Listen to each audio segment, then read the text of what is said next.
Okay? But now let's talk about Gotham Knights. Okay? Gotham Knights right now is a big question mark.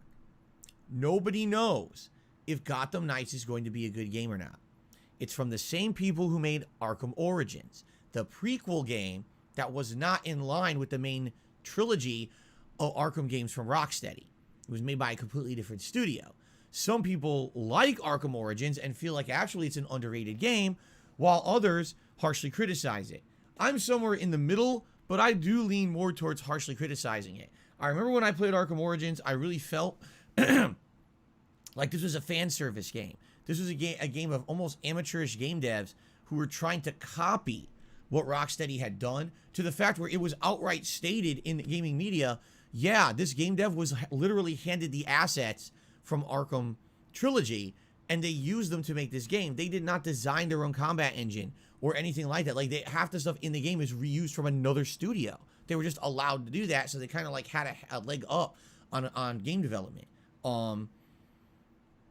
But personally, I didn't really like it that much.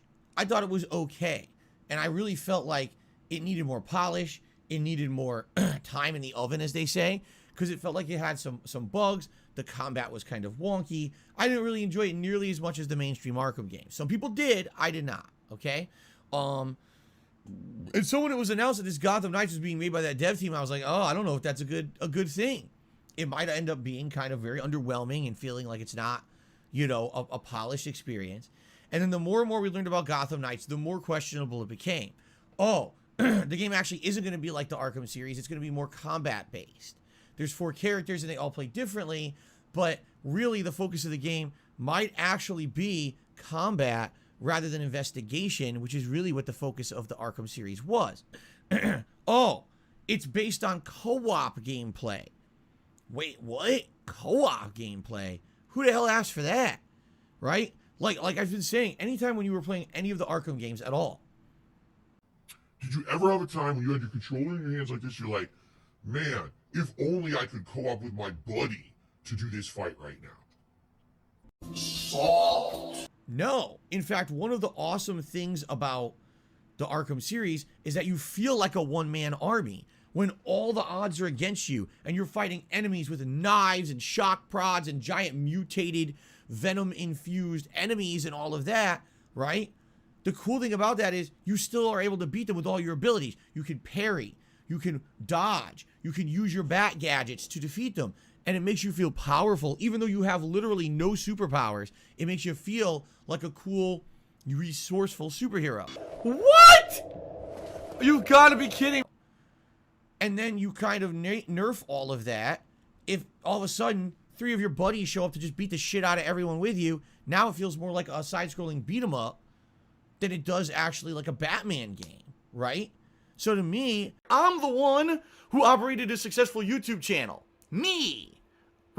I'm the one who puts out the content that's entertaining and has a fan base. Me.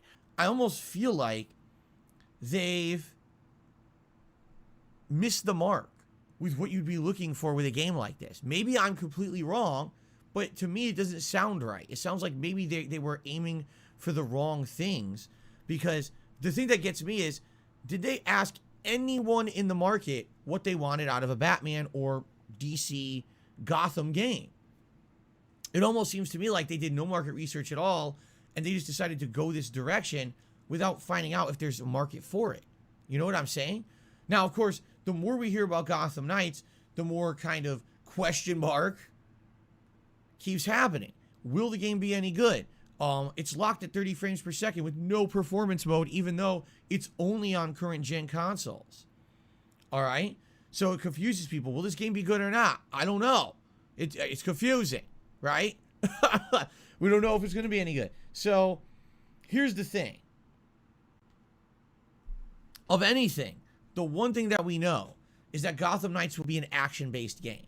That's the one thing we do know. There's going to be a lot more action and combat-based and combat-oriented than the Arkham games were. So at least in that respect, you know it's going to be something that might be more entertaining to watch. Although, admittedly, I think it's gonna depend on how they implement the combat. Will it be incredibly grindy, repetitive, and boring throwing endless amount of waves of repetitive enemies at you at every moment, or will they actually make it challenging and interesting and entertaining and fun and have variety? I don't know.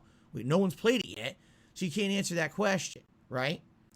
So here's the thing. Directly comparing the two games, I think if I play Gotham Knights, this is a game that everyone has so many questions about, they're going to want to watch me play it just for curiosity's sake. Now, I don't know if that's going to amount to people watching it in the long term, but I would at least say probably initially playing it the first few streams, people are going to be very interested in seeing, is the game any good? Is it exciting? Or is it actually just a joke? What is it, right? Just the last few days, people have been tuning into my streams and saying things like, I really hope Phil plays Gotham Knights